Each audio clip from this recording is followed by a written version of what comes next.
Okay, so a couple of notes about AFCEA Atlanta is we are approximately a 50-year-old organization that has been here in Atlanta servicing the North Georgia region. We're a not-for-profit organization that works to support academia, industry, and the federal government in kind of a thought leadership process. And we have approximately 310 members, so our membership is on the rise. About 65 corporate members. Our newest corporate member, InfoSmart Technology, is here today, so congratulations to them. Thank you.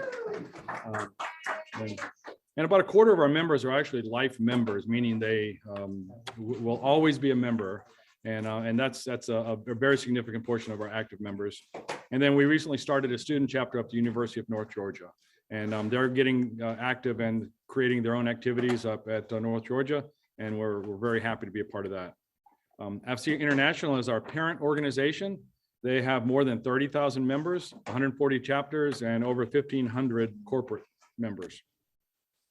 Here in Atlanta, we have monthly meetings. We do continuing education several times a year, and then we do community support. We have teacher tool grants, we have scholarships, and we support science fairs.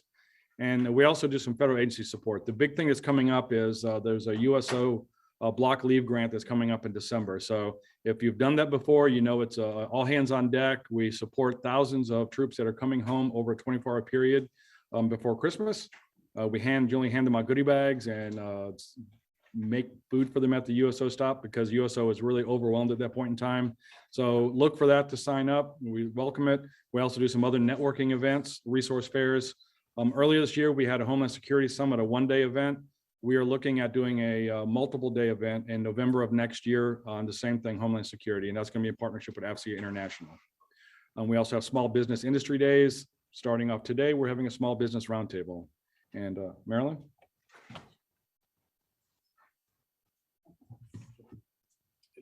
Sorry. So welcome. Thank you for joining us today. I'd like to introduce to you Tan Wilson, who is an expert in government contracting. Oh, I'm sorry. Oh, we do have guys online, so this is a hybrid event. So got to get used to looking at the camera as well as looking at the audience. It's a good, interesting feeling. As I said, I'm introducing Tan Wilson today. She's the president of Entellect and a government contracting expert. She's also a mentor to small businesses and very much an advocate to a lot of the work that we do in the contracting space. She's got a very extensive bio, which I encourage you to peruse there on the screen. But I want to just add a couple of words just based on my observation of meeting Tan and knowing her for just these past 30 days is that she's a wealth of knowledge. She has an opportunity to bring information that is not necessarily readily available, very much in terms of explaining how to get into some of the areas of contracting that you don't necessarily get unless you know somebody. So she's dropped nuggets without even understanding that she's dropping nuggets. So I encourage you to pull out your pencil and paper today because she's going to give you a lot of great information. She's going to also address a Q&A panel that includes both Lauren Wingate and Stacy. So that's going to be interesting as well. So if you would hold your questions until the Q&A session, and then Tan will be able to answer any questions that you may have there. Without further ado, I introduce you to Tan Wilson.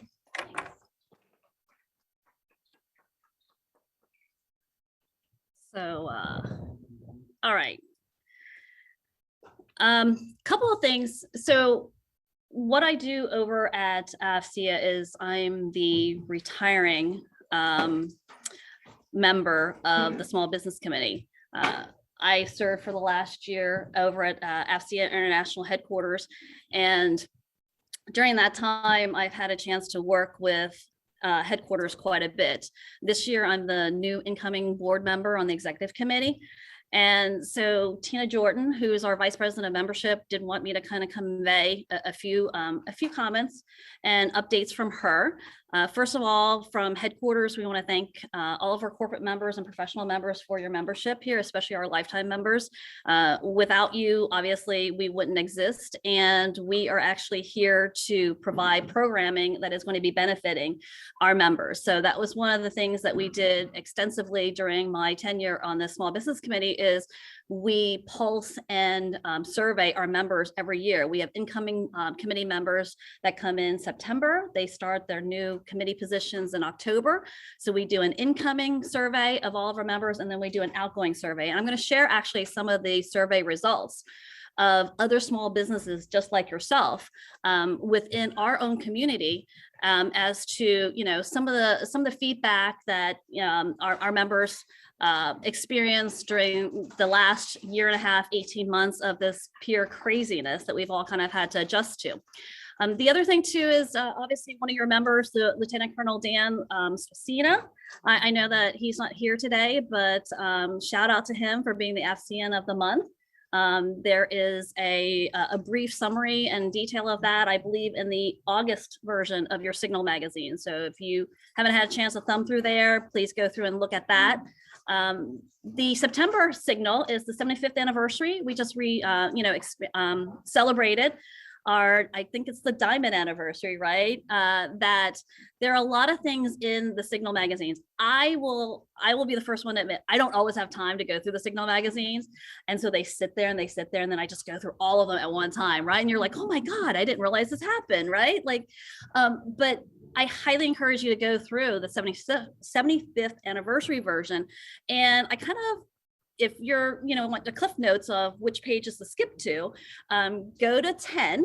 I think page 10 is really interesting. It's an article about the pros and cons of the post-pandemic teleworking environment.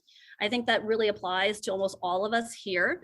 The other one is committee summaries. I think a lot of times, especially if you're a new corporate member or just a new member in particular, you may not be fully aware of all that your AFCEA membership has to offer. We do a new member orientation. I think it's like once a quarter. You can sign up for those. I think there's one that's occurring either this week or next week, where someone from headquarters will actually walk you through the portal online. What can you do? Some of the benefits that you can get from your membership if you're a corporate member. A lot of times people don't realize that a corporate member, you can have like 5 other members from your company to have AFCEA memberships. That's all part of your membership. And so they get all the benefits of being an individual member without having to pay for an individual membership. They get the magazine, they get the online portal. There's also, we have affiliate relationships with Dell. There's discounts and training. So if you need to do any type of, training, you can get it through our, training providers. And then also to corporate capability statements. There are updates on there. When companies update their corporate capabilities, they will be published and highlighted. So it's a really good way to kind of learn more about other members, but you can always search for other corporate members in the portal too. If you're looking for teaming partners, right? I need an 8A SDV who does cyber and, is in Atlanta, Georgia or something. You put those things in there and all of a sudden you can find a list of people that you can, team with that are already in the membership. So I'll pass out these slides like afterwards, and you can get the link to the small business site, but I'm here to kind of talk about small business, the Small Business Committee, and what we've done from headquarters for small businesses. Besides the online directory, and I think I've highlighted everything, would be like the events page. There are some events that are only for corporate members. And so they're, like if you follow me on LinkedIn, and if you don't, like definitely come and follow me or connect with me, is that I have a hashtag like membership has its privileges, like the American Express, saying, and it really does, right? So there are certain things that we do through the Small Business Committee that are only for corporate members. You'll get advance notices of things. You'll get admittance to things. Some things may be like complimentary to like corporate members. So again, highly recommend you to do that. So why am I here? I'm here to kind of talk about post-pandemic and returning to normalcy, but I kind of want to talk a little bit more about, where have we come from and where are we going and what does it look like? And it's all from the perspective of small businesses, right? I know that on our small business committee, we have large businesses, and there are so many large businesses that are members of AFCEA, and that's all you hear about. But really, we have some of the most robust, some of the most active small business members, not only on our committee, but within AFCEA in general. I was just at Augusta, and I think a lot, several of you here were at TechNet Augusta, and everybody you met was a small business person, right? And so it was great to see small businesses, like we really are like the blood lifeline of government contracting. And so I'm very passionate about advocating for small businesses and making sure that we get an equal seat at the table in that regard. So Small Business Committee is just one of the 6 management committees, and all of these are kind of detailed out there. But a lot of times you hear, like the sexy committees, right? The Cyber Committee, the Intel Committee, even Young FCNs, who is now, EPICS, the emerging leaders, they get top billing, but then, like small business, we're like, hey, we hire the most people, we're super active, and you couldn't, make your, small business subcontracting goals without us, right? So like, give us our props here. So our committee actually is one of the committees that is very difficult to get on when you apply for membership, but we keep our membership kind of low. We're very discriminate about, which members we put on there. And my big thing is diversification, and we all kind of define diversification in a different way. And AFCEA has an initiative where we want to promote diversity within the association. We want to be representative of our members. I look at this more than just race, gender, creed, religion. I look at it from the viewpoint of what size business are you? What type of services do you provide? What type of skill sets do you bring to the table? Are you a CEO? Are you a BD person? Are you a PM person? So, our members are from all walks as far as within an organization and different functional roles. And this is just kind of a breakdown of our committee. So our journey. And I'm going to take you back through calendar year 20 and 21. For some reason, I have this thing on, I don't know, like automatic thing, and it will all of a sudden advance. So bear with me here a little bit if I go back. AFCEA had a really difficult challenge, headquarters in particular, small business committee a little less than other committees, when we moved through being 100% in person to 100% virtual. And a lot of the small business goodness that occurs within the SBC was our events. Everybody wanted to go to our events, right? You were getting key government people to speak at our events. You're getting industry experts to give you insights on, competitive intel. The networking events that we would have would be, like Air Force IT Day, Navy IT Day, the big Intel days. That's where you do all the meet and greets. This is where you're doing the collaboration. It crippled us, to be perfectly honest, because we went from, and we don't make revenue off of it. We don't make, like a profit off of it being, a nonprofit, but it covered the cost enough so that we could, have these great events and have these great speakers. How do you do that now in like this virtual environment? And it was a really big shift. It impacted membership. You probably experienced this here too. Why am I paying membership for something that I can't go to an event? Why would I pay for a sponsorship if I can't go there and actually meet people, collect business cards, talk about my company? The virtual networking is so different. You don't get the same return. You don't get the same organic relationships and the trust that you're building, like here in this room. And it really kind of impacted that. But then like on the flip side too, like your costs now are all of a sudden slashed, right? You don't have this overhead cost. You don't have these, like facility costs. You don't have commuting, traffic, again, that's a cost, right? That, if you're spending in your car in traffic, going somewhere, you could be doing something else. So that's kind of like your silver lining of the pandemic, right? So it was kind of like a great equalizer, stabilizer. And then technology too. AFCEA is an older organization, right? We are an in-person organization. We weren't prepared to move to a virtual environment. And so we really required support from industry to kind of help maneuver that. So timelines, I just love timelines in general, just kind of like, where have we come? And like, there it goes again. So our last in-person meeting, I remember it so vividly because my son's birthday is like March 18th. That last in-person committee meeting was the last time we met like in person. And then the next month we went straight to virtual, and we have literally been virtual ever since. That was devastating because we are social beings. I was the person who would do the happy hours afterwards, right? We're like, okay, board meeting's over, happy hour, Dave and Buster's, I got the first round. Okay. And that's where we did business, right? Is afterwards. So it was really hard for people who are in BD, to say, no, you can't go out and drink now, or can't go out and like network with people.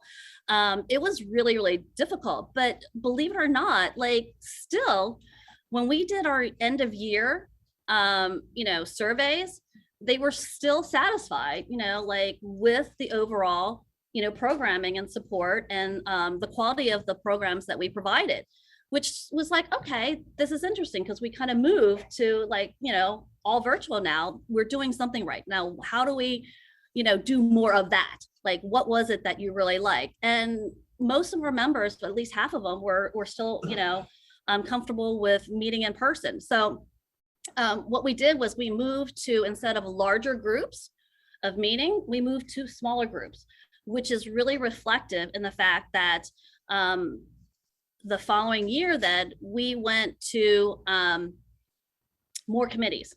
So I know this is an eye chart, oops, and I don't know if you'll be able to kind of see this, but I wanted to kind of show you the difference between our partial half year, the list of speakers that we had, and then the list of speakers that we had for the pandemic years, right? So FY21 was all virtual.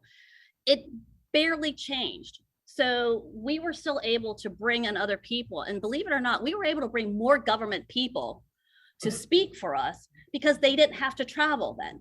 And so the other thing too is they could schedule it instead of driving out to Fairfax, where we had our meetings, getting into the conference room, getting on, like our VTC like we're doing now.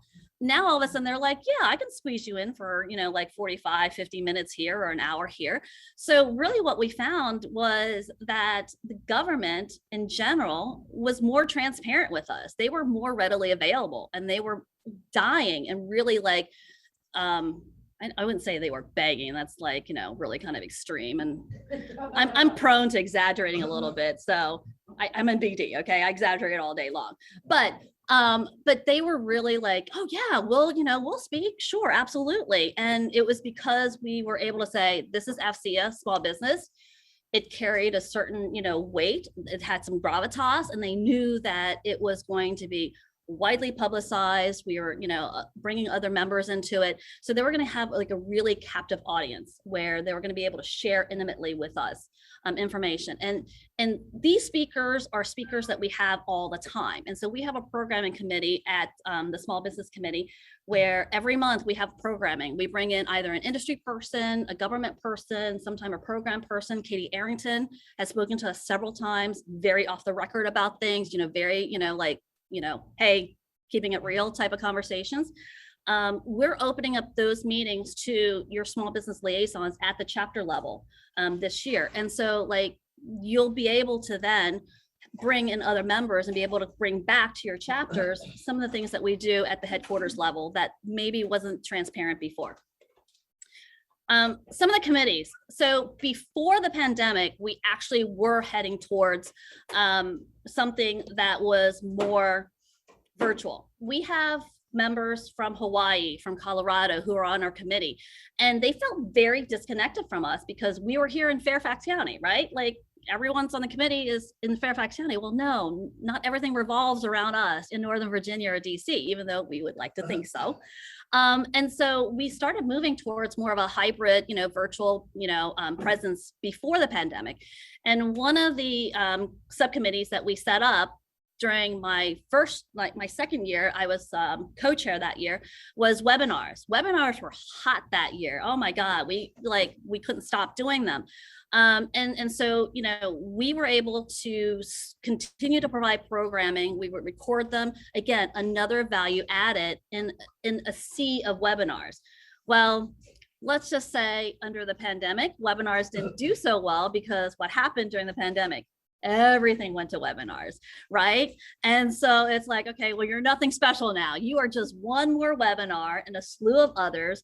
And now I'm going to register for several different ones because I'm going to multitask, right? So you weren't really getting quality people viewing them. So we're like, okay, we're going to have to reevaluate our post-pandemic, you know, approach to that. And so again, we're constantly adapting and evolving and learning. So I don't recommend webinars for your chapter, right? Just been there, done that. It's a sea of confusion right now. But during the pandemic, we came out with 3 more committees. And again, these are not committees that Ton Wilson as the chair has says, I want these subcommittees. These are subcommittees that my members have said, we want this, we need this. We don't have any other way of doing this, right? So collectively, we were able to do something that one person wasn't able to do. So one of the things that we did was the Small Business Center of Excellence. And that is a fantastic, now, okay, I'm a little prejudiced towards this because the Small Business Center of Excellence is the next evolution of the Mentor Protege program that I started on my first year at the Small Business Committee. So my first year on there, I was like, I don't know you people. This is so new to me. You know, like I need a mentor. I need someone to kind of show me, you know, like show me the ropes. I would love to be mentored in other ways. I am forever a perpetual learner on things. I mentor other people, but I need a mentor myself too. And so we started the Mentor Protege, and I call it Mentor Protege Light because it's not your typical DoD Small Business Mentor Protege program. It's not a legal program. It's not a registered program. It was based off of and mimicked the AFCEA Northern Virginia chapter's EAGLE program. So AFCEA Nova has a program called EAGLE. I think they changed the name. And basically what it is that they did a mentor protege for BD people. So it was a one-to-one person. So if you BD professional wanted to be mentored in your profession, you would be partnered with a mentor to kind of help you maneuver, you know, your functional role within the organization. We took that program and took it to the C-level, but it's company to company. And so we have members from CACI, GDIT, Northrop Grumman, and a couple of mid-tier large businesses that were on our committee. In our first year, we had 8 partnerships. 8 mentor partnerships, and we did like month-to-month events. And so like every month they would, you know, you would meet with your mentor, your protege, and then once a quarter we would have programming that was run by the SBC. Pandemic, I can't get people in a conference room. I can't get people at, you know, like Dave and Buster's anymore for a networking event. So now I'm just like, oh my God, what am I going to do? So last year, we modified it, made it all virtual, and we condensed it. So instead of like 9 months or 6 months, we did it in 4 months, and we did like monthly events. And so the events were then centered around different topics. We did it all virtual. We did breakout rooms, and then we did a networking like before and after, and then we had a programming session in there. That worked out really well because we had programs on there that had to do with proposals. We had one on mergers and acquisitions. You know, we had another one where government representatives from small business offices were there. And so, you know, we were talking about how do you pitch and how do you market to the, you know, to the government. And so we had 4 different topics. 44 mentor protege participants were involved in that one. And so we went from like 8 to 22 the middle year to 40 some people this time. So again, we're constantly growing.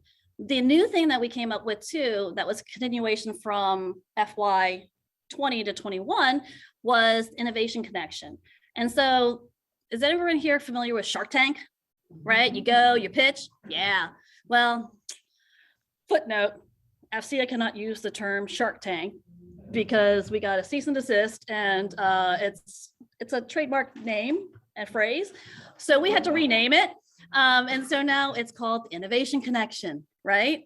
So the Innovation Connection is fantastic. It was one of the kind of, like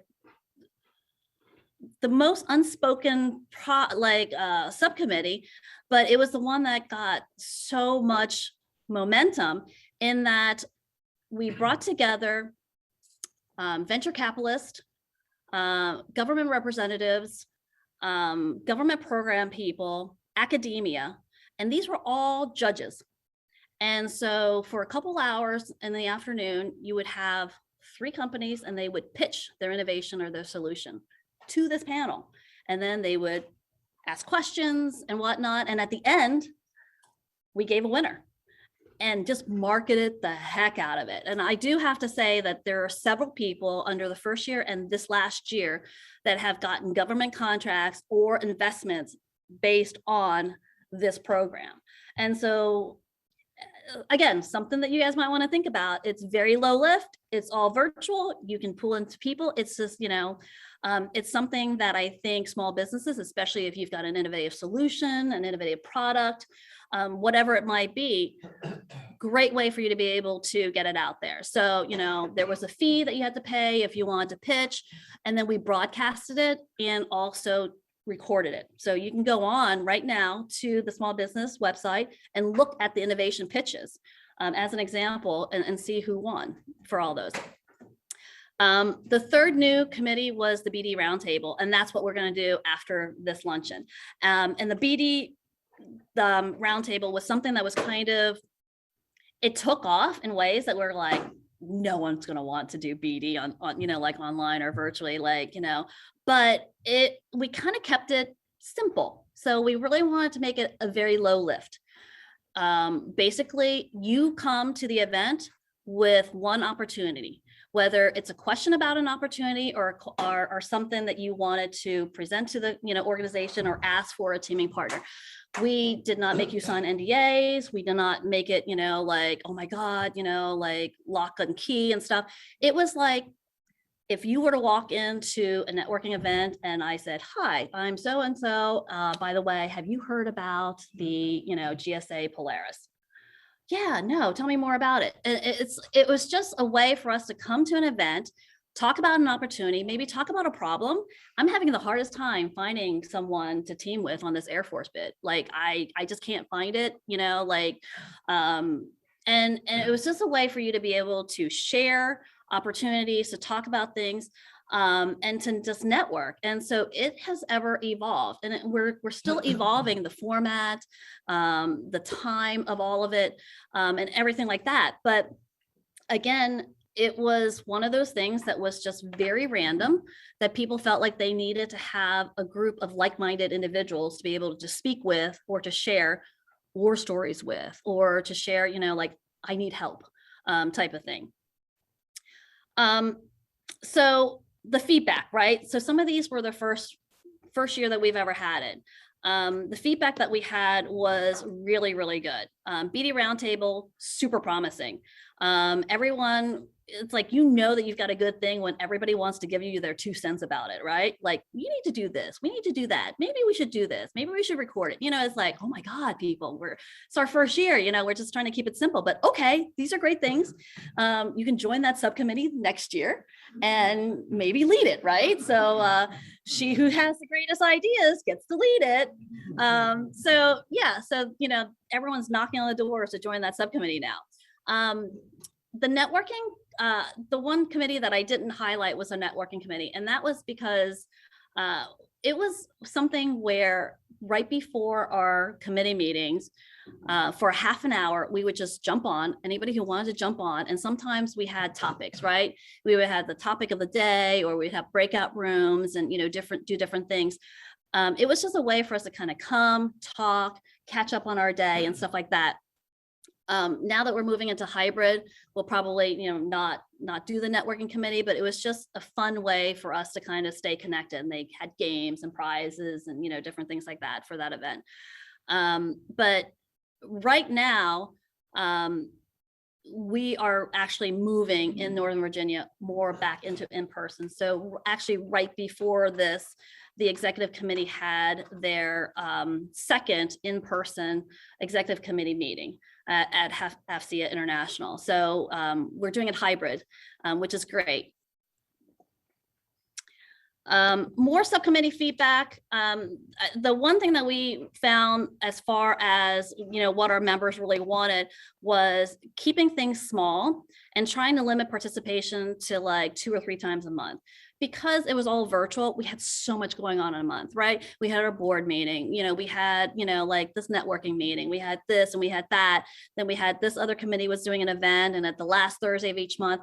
Well, now that we're kind of going back to being a little bit normal and trying to, maybe slow the pace down a little bit, we're definitely going to be, moving at a much slower pace to the point where maybe we'll have events that are maybe 2 or 3 times a month, but they're quality events, or maybe have certain events every other month or once a quarter and things like that. So I think everyone's just really kind of burnt out. And so we're trying to kind of slow things down. We're going to take this year to kind of really measure some, like performance and quality of it. Every year, the number of subcommittees is different.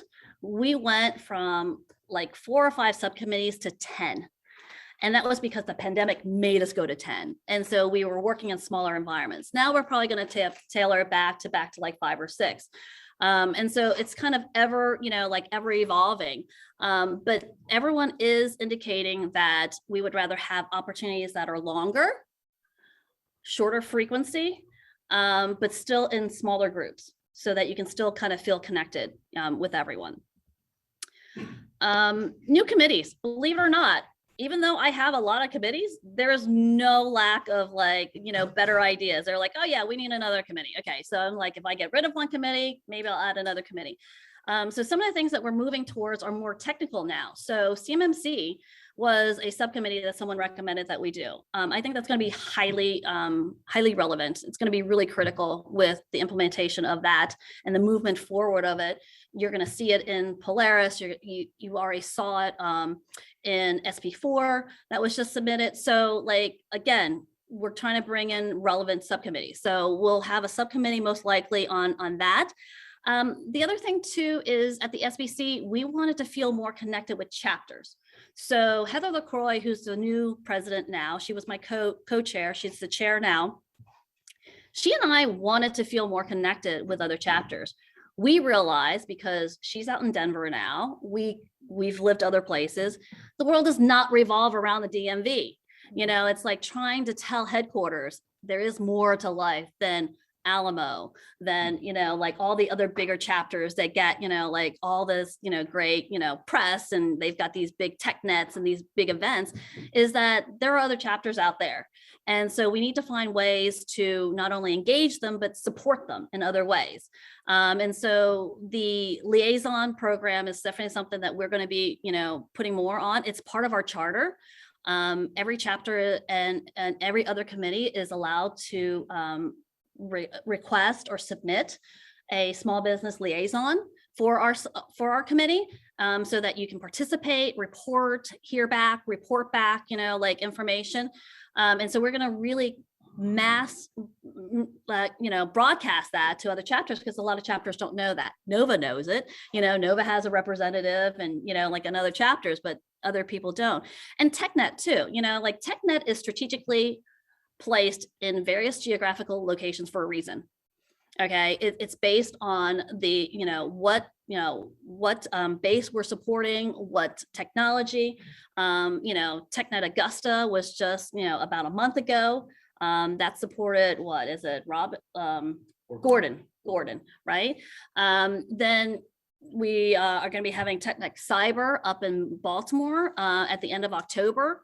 That is the annual awards night. So there are planning committees that plan these tech nets. So why should small businesses, especially the SBC, not have a seat at that table, right? We can provide the experts. We can provide industry experts to speak.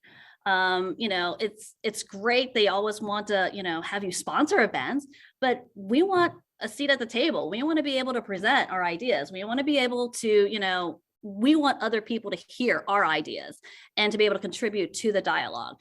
So we are advocating and going to be pushing hard to get on every single TechNet planning committee in this upcoming year so that we can have representatives from each of the chapters, or at least, from the small businesses represented on there.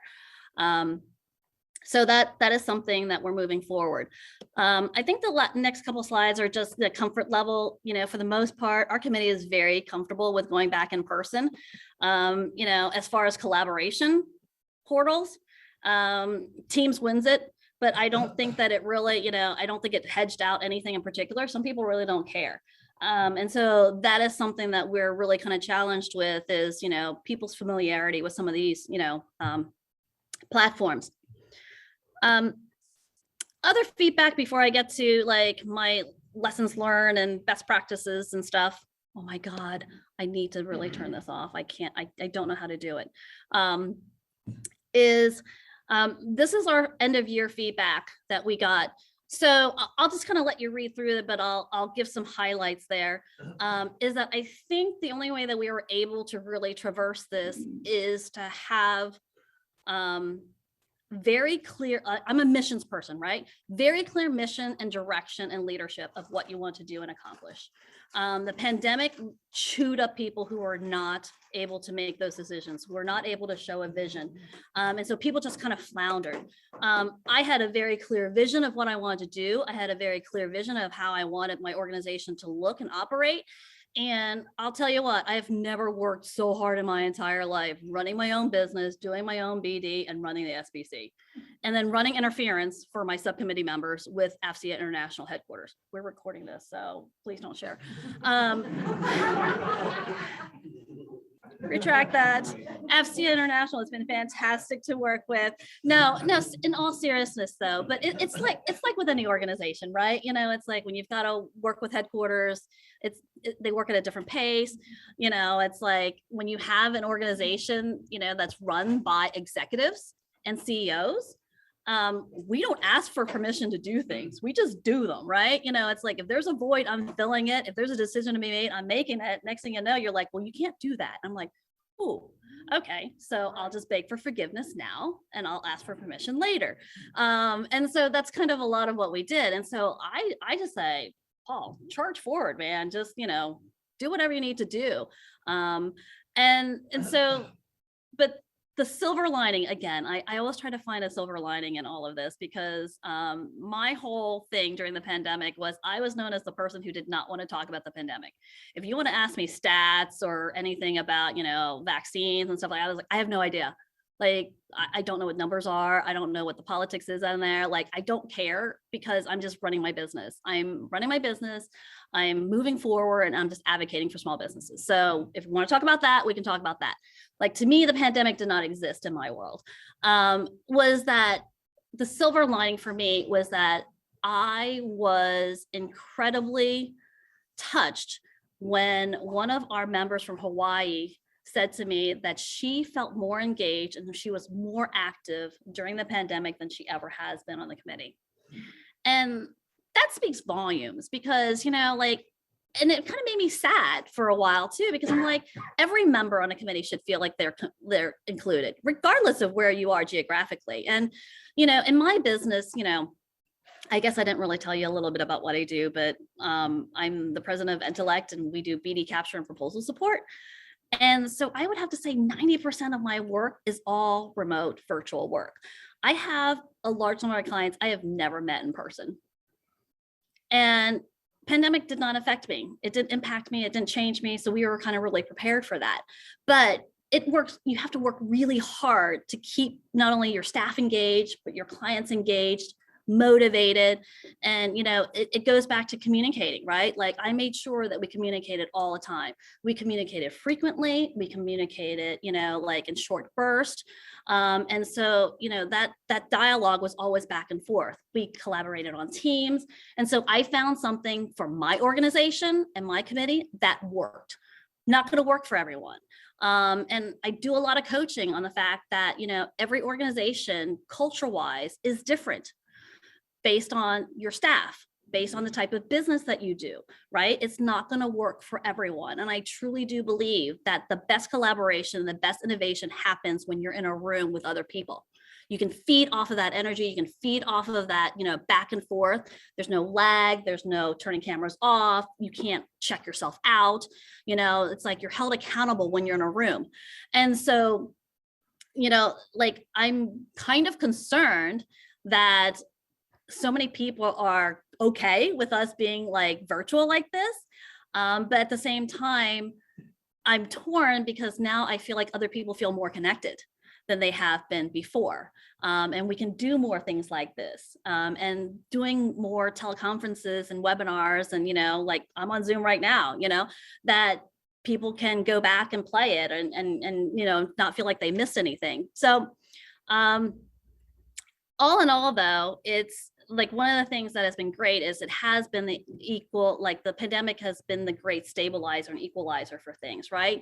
So from a business development, perspective for government contractors who are outside of the DMV area, there is life outside.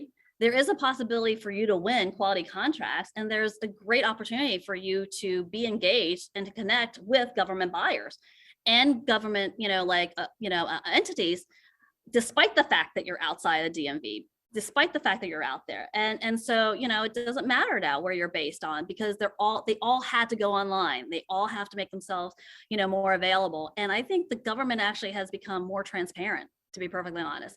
And we can talk, we'll talk more about it during the roundtable after our lunch here, is that, we get, during the roundtable, we're going to talk about, some of the challenges and, some of the successes that we've encountered, from a business development perspective. But really, there are more agency briefings. There's more data and more opportunities and more content that's out there now. And it's out there so that you can review it at your own leisure, right? Like we're not a 9-to-5 type of industry. I work from 9 p.m. to 3 a.m. It's my sweet spot. So, if you get an email from me at 2 a.m., I'm really emailing you at 2 or 3 a.m. It's not on a delay send. And so, that works for me. Now, dark early people don't know what 6 a.m. looks like, don't want to, but, again, it works for other people. It doesn't really work for me. So that, that has been really good. So best practices and lessons learned. Survey, ask for feedback. I love feedback. I love positive feedback, but at the same time, the people who bitch and complain all the time, I'm like, yes, I get it, but it's good to hear, because if I hear it from one person, I hear it from another person. It's like, okay, well, maybe I'm a little tone deaf on something, right? Leaders need to hear that. And the funny thing is I kind of feel like, since the pandemic, people are more verbal, people are more vocal, people kind of like you're standing up a little bit more for, like how you feel, what you think, how things should go. Not always great to hear, not always easy to implement, but, those things need to be said. Otherwise, you're going to walk around and, you're going to like shove it all down, and that's not healthy for anyone. So pulse your staff, pulse your members, like survey and get that, and, find out what they want. Balance the in-person and virtual. I am so over like being online. I kind of dreaded. I think about other things that I can do while I'm in the meeting, like depending upon what meeting I'm in. So like, I love this. So, when Paul's like, hey, you want to, I was like, I'll come down.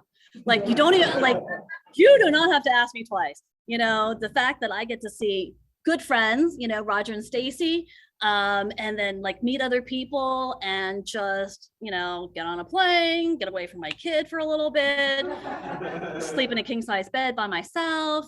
Like we all need that, right? Like that's what gets me going. So, absolutely like balance that out with in person. And I think you'd be surprised, more people want to come back than what you really think.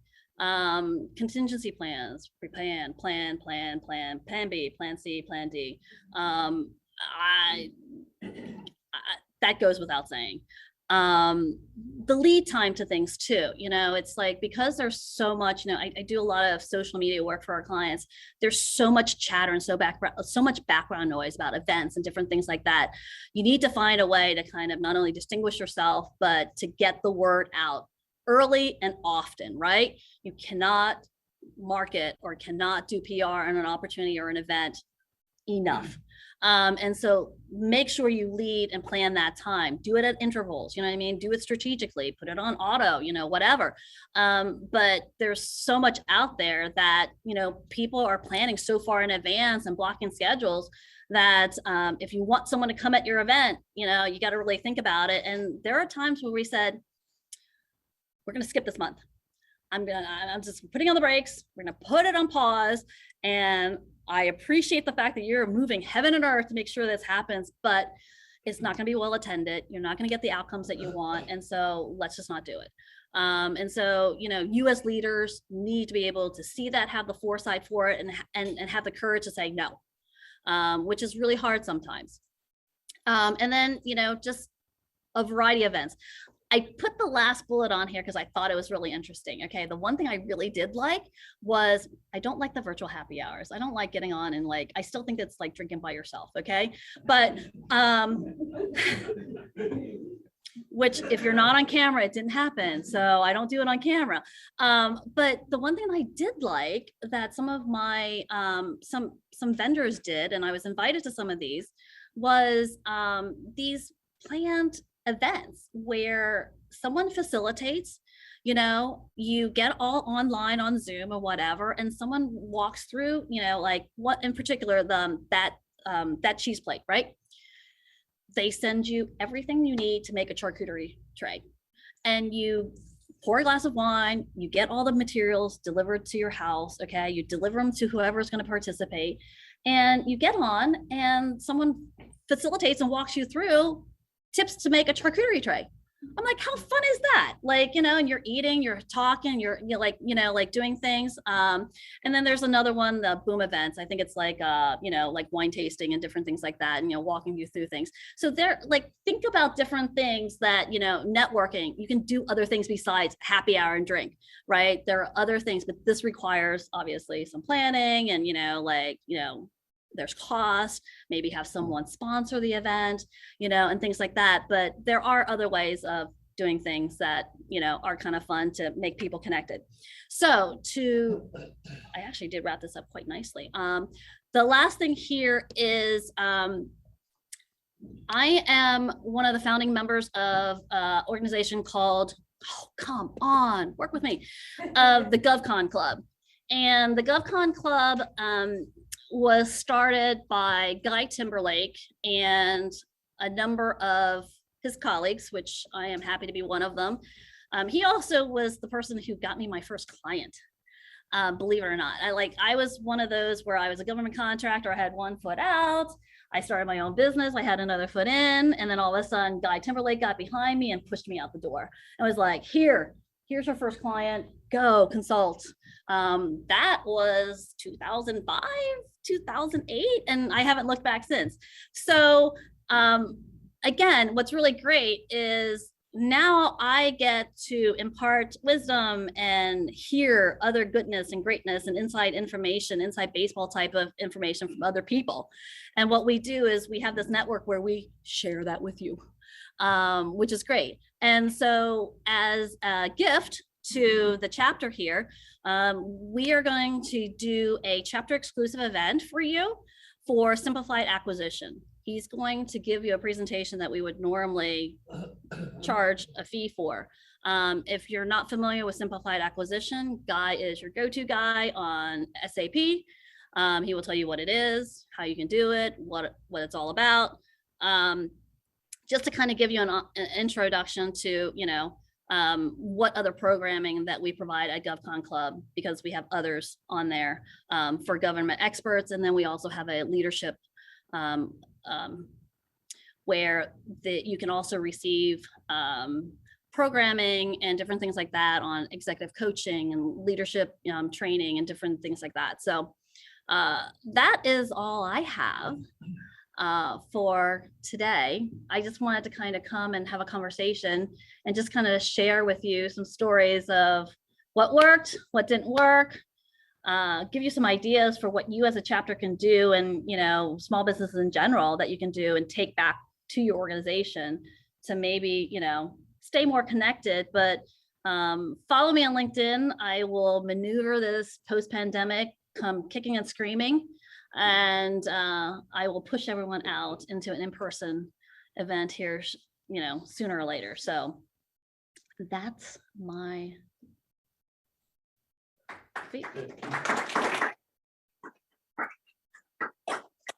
I think were you going to take a few minutes before we rolled into?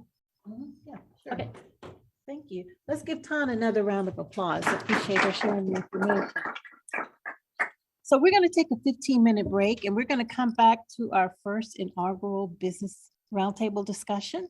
It's going to feature Stacy Vaughn, who is a business strategist for contracts and grants for B2B and B2G with D-Unity Group, and also Lauren Wingate, who is the Vice President of Strategic Development and Partnership with TJ Fax. So it's going to be a very, very good conversation. So 15 minutes, and we'll return here to this room. Thank you.